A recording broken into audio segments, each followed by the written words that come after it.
한번 생각해 보세요. 고기 먹을 때 보는 그 하얀 비계는 왜 딱딱한 고체일까요? 근데 샐러드에 뿌려 먹는 올리브유는 왜 액체일까요? 둘 다 똑같이 기름이라고 부르는데 말이죠. 이 아주 간단해 보이는 질문 속에 사실은 엄청난 분자 세계의 비밀이 숨어 있습니다. 오늘 그 비밀을 한번 파헤쳐 보죠. 네, 우선 우리한테 아주 익숙한 것부터 시작해 볼게요. 주방에 가면 항상 있잖아요. 마블링이 쫙 퍼진 고기 속에 저 하얀 고체 지방. 그리고 요리할 때 쓰는 병에 담긴 저 투명한 액체 기름이요. 이렇게 겉보기엔 정말 완전히 달라 보이는데 놀랍게도 이 둘은 사실 지질이라는 한 가족입니다. 그럼 이제 오늘의 핵심 미스터리가 명확해졌죠? 도대체 왜 똑같은 지질인데 하나는 실온에서 고체고 다른 하나는 액체 상태로 존재하는 걸까요? 이 미스터리를 풀려면 첫 단추부터 잘 꿰어야겠죠. 바로 지질이라는 단어 그 자체에 집중해 봐야 합니다. 대체 지질이 뭘까요? 한번 제대로 짚고 넘어가 보죠. 자, 여기서 아주 중요한 포인트가 나옵니다. 보통 우리가 화학 물질을 이야기할 땐 분자 구조를 먼저 떠올리잖아요. 그런데 지질은 그게 아니에요. 어떤 특정한 구조로 정의되는 게 아니라 물에 녹지 않는다는 이 공통된 성질 하나로 묶이는 물질들을 전부 지질이라고 부르는 겁니다. 이게 핵심이에요. 이 지질이라는 큰 그룹은요, 또 두 가지로 나눌 수가 있어요. 기준은 간단합니다. 물을 이용해서 더 작은 단위로 쪼갤 수 있느냐, 없느냐. 이걸 좀 유식한 말로 가수분해라고 하죠. 가수분해가 되는 애들이 있고 안 되는 애들이 있는 거예요. 자, 우리가 오늘 다루는 지방이랑 기름. 얘네들의 정식 화학 명칭은 바로 트라이아실글리세롤입니다. 와, 이름이 좀 어렵죠? 근데 구조를 보면 아주 쉬워요. 트라이가 숫자 3을 뜻하거든요. 보시는 것처럼 글리세롤이라는 머리 부분 하나에 지방산이라는 기다란 꼬리가 3개 딱 붙어있는 형태입니다. 정말 간단하죠? 그리고 바로 여기에 오늘 미스터리의 결정적인 해답이 숨어 있습니다. 바로 저 기다란 지방산 꼬리예요. 모든 비밀은 저 꼬리 안에 있습니다. 자, 그럼 이제 이 꼬리 부분을 한번 확대해서 자세히 들여다볼까요? 고체와 액체를 가르는 결정적인 차이가 바로 여기에 숨어 있거든요. 이 지방산 꼬리는요, 모양에 따라서 크게 두 종류로 나눌 수 있습니다. 하나는 아주 곧게 뻗은 포화지방산, 그리고 다른 하나는 어딘가 구부러져 있는 불포화지방산입니다. 먼저 포화지방산부터 볼게요. 어때요?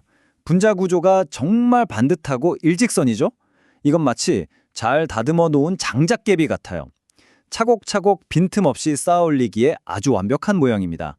하지만 불포화지방산을 보세요. 완전히 다르죠? 분자 중간에 이중결합이라는 게 있어서 구조적으로 꺾일 수밖에 없어요. 이건 뭐랄까? 제멋대로 구부러진 나뭇가지 같은 거죠. 아무리 반듯하게 쌓으려고 해도 잘 안 될 수밖에 없는 모양이에요. 자, 이제 모든 퍼즐이 맞춰졌습니다. 미스터리가 풀리는 순간이죠. 고든 장작 같은 포화지방산들은 서로서로 빈틈없이 착착 달라붙어서 단단한 고체를 만들 수가 있어요. 하지만 구부러진 나뭇가지 같은 불포화지방산들은요, 서로 공간이 뜰 수밖에 없죠. 빽빽하게 뭉치질 못하니까 액체 상태로 머무르게 되는 겁니다. 정말 간단하죠? 그리고 여기 데이터가 우리의 모양 이론을 아주 명확하게 뒷받침해줍니다. 보세요. 가장 고든 포화지방산, 스테아르산은 녹는 점이 무려 섭씨 70도에 가까워요.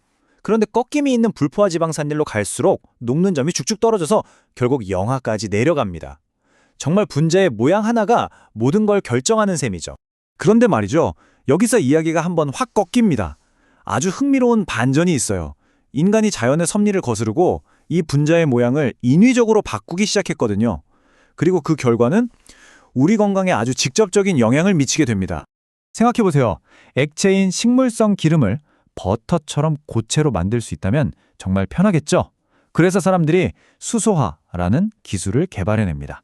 이게 뭐냐면 아까 봤던 그 꺾여있는 불포화 지방산을 강제로 쫙 펴서 고든 포화 지방산처럼 만들어주는 과정이에요.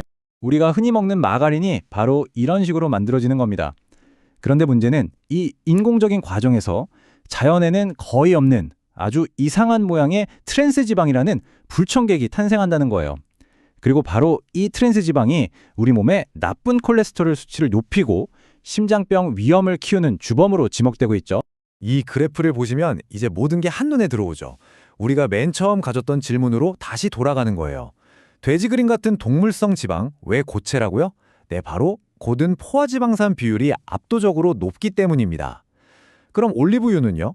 꺾인 불포화지방산이 대부분을 차지하죠. 이제 완벽하게 이해가 되시죠? 하지만 여기서 꼭 기억해야 할 게 있습니다. 지방이라고 해서 무조건 나쁜 건 절대 아니라는 사실이에요. 특히 우리 몸이 스스로 만들어내지 못하는 바로 저 꺾인 모양의 불포화 지방산 중 일부는요, 생명 유지에 꼭 필요한 필수 영양소입니다. 특히 한창 자라나는 아이들의 두뇌 발달이나 성장에 아주 결정적인 역할을 하거든요. 자, 지금까지는 우리가 주로 지방과 기름에 대해서만 이야기했잖아요. 하지만 모양이 기능을 결정한다는 이 놀라운 원리는 훨씬 더 넓은 지질의 세계 전체에 적용되는 이야기입니다. 예를 들어 볼까요? 벌집을 만드는 단단한 밀랍 성분도 지질이고요.